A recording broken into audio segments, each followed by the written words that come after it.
बिहार विधानसभा चुनाव में अभी 11 महीने का वक्त है, लेकिन सभी पार्टियां इसकी तैयारी में जुट गई हैं। लेकिन सवाल कांग्रेस को लेकर उठ रहे हैं, जिसे जीत के लिए सहारे की जरूरत है। एनडीए के नेता कांग्रेस की गलतियों से सबक न लेने वाली पार्टी करार दे रहे हैं, तो सहयोगी भी आत्ममंथन की बात कह रहे हैं। सालों से केंद्र की सत्ता से बाहर कांग्रेस ने लोकसभा चुनाव में पिछले चुनावों के मुकाबले बेहतर प्रदर्शन किया, लेकिन बाद में हरियाणा और महाराष्ट्र में पार्टी की करारी हार हुई। आजादी के बाद लंबे समय तक बिहार की सत्ता पर काबिज रही कांग्रेस के 20 विधायक भी नहीं हैं।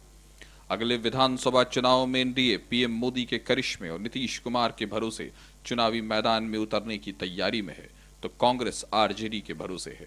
पिछले दिनों लालू यादव ने ममता बनर्जी के इंडिया गठबंधन का नेता बनाने वाला बयान देकर कांग्रेस पर दबाव और बढ़ा दिया है। आरजेडी गठबंधन की सभी पार्टियों को आत्मचिंतन की सलाह दे रही है, तो जेडीयू का कहना है कि कांग्रेस गलतियों से सबक नहीं लेती। कांग्रेस को हम लोग साथ लेकर चलते ही है, पुराना अलायंस है। कई लोग यहाँ आए प्रभार में, कई लोग चले भी गए, तो कांग्रेस पार्टी राष्ट्रीय जनता दल से संबंध बना के चुनाव लड़ती है। हमने भी संबंधों का ख्याल करने में कोई कसर नहीं छोड़ा है, पर आत्ममंथन तो करनी पड़ेगी कांग्रेस को, नहीं सबको। हम जीते ये लक्ष्य होनी चाहिए, और जितना जीते उतना लक्ष्य होनी चाहिए। यूं ही सिर्फ खाली गणना के लिए बातें नहीं होनी चाहिए।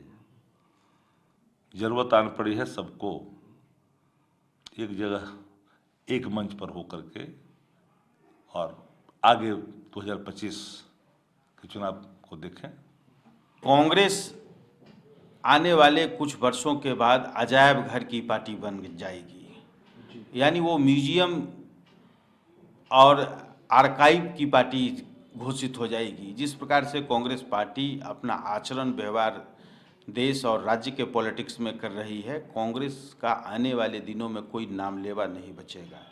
कांग्रेस पार्टी जिस प्रकार के भारतीय राजनीति में परिवारवादी राजनीति को बढ़ावा दिया है और भ्रष्टाचारी दलों को संरक्षण देने का काम किया है, आने वाले दिनों में कांग्रेस अपने आचरण से, व्यवहार से खत्म होने की दिशा में और अजायब घर और म्यूजियम और आर्काइव्स की पार्टी बन जाएगी। इसको कोई नहीं बचा सकता है कांग्रेस पार्टी को।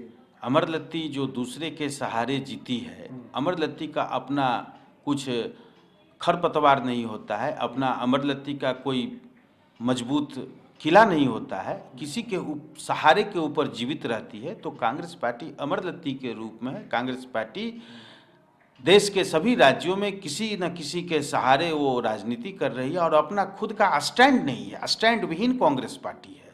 बिहार में कांग्रेस के पतन की शुरुआत 1990 के दशक से हो गई। अयोध्या मंदिर और मंडल कमीशन पर कांग्रेस के रवैये से वोट बैंक टूटा।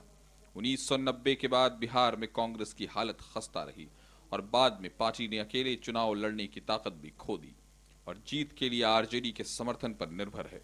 अब फिर विधानसभा चुनाव होना है। आंकड़ों की बात करें तो 2020 में कांग्रेस ने 70 सीटों पर उम्मीदवार उतारा, लेकिन सिर्फ 19 सीटों पर कांग्रेस उम्मीदवार की जीत हुई।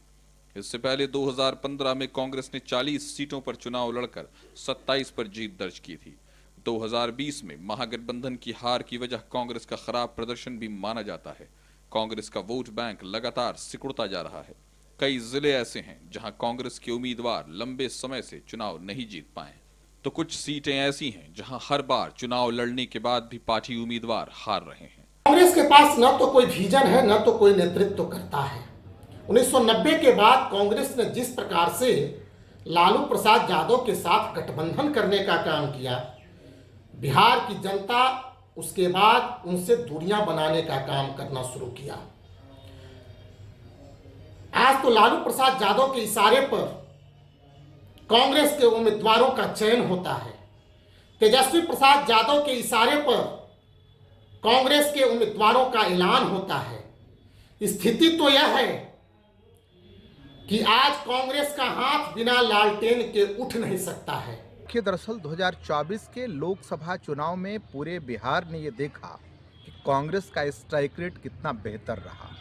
दरअसल केवल स्ट्राइक रेट ही नहीं बल्कि कांग्रेस पार्टी का वोट परसेंटेज भी बढ़ा है बिहार में। और कुल मिलाकर के अगर देखा जाए तो कांग्रेस पार्टी में सांगठनिक स्तर पर भी बहुत बेहतर तरीके से काम हो रहा है और अभी जनता के बीच भी कांग्रेस पार्टी बहुत नीचे तक जा रही है। इसलिए साफ है कि हम लोगों का प्रदर्शन 2025 में बेहतर होगा और कांग्रेस पार्टी निश्चित तौर से आने वाले समय में अपने गौरवशाली अतीत को प्राप्त कर पाएगी। साल 2024 के लोकसभा चुनाव में कांग्रेस ने नारा दिया था, अतीत की नींव पर भविष्य का निर्माण। लंबे समय तक देश पर शासन करने वाली कांग्रेस जनता का भरोसा नहीं जीत पा रही, लेकिन सियासत अतीत की उपलब्धियों पर नहीं होती। कांग्रेस को यह समझना होगा। यहाँ रुकेंगे छोटे से ब्रेक के लिए, फौरन होंगे हाजिर।